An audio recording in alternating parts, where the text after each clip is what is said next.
Another simple recipe to share. Let's cook steamed shrimps with vermicelli. Pwede nyo gawin to kung marami kayong time. Favorite to ng alaga kong dalaga ng amo kong babae. Kung gusto nyo magpasikat sa amo nyo kahit hindi naman kailangan.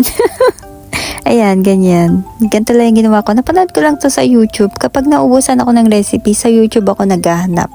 Natatry ko naman at magugustuhan naman ng mga amo ko. Yung pampalasa po nasa screen, garlic, white sugar, oyster sauce, and yung ating chili bean sauce. Ilalagay lang po natin ito kasi ito po yung magiging toppings natin. And magpapakulo lang po tayo sa steamer. Kailangan po kumukulo na. Pakuluan lang natin to ng at least 8 minutes. After 8 minutes, pwede na po natin siyang serve.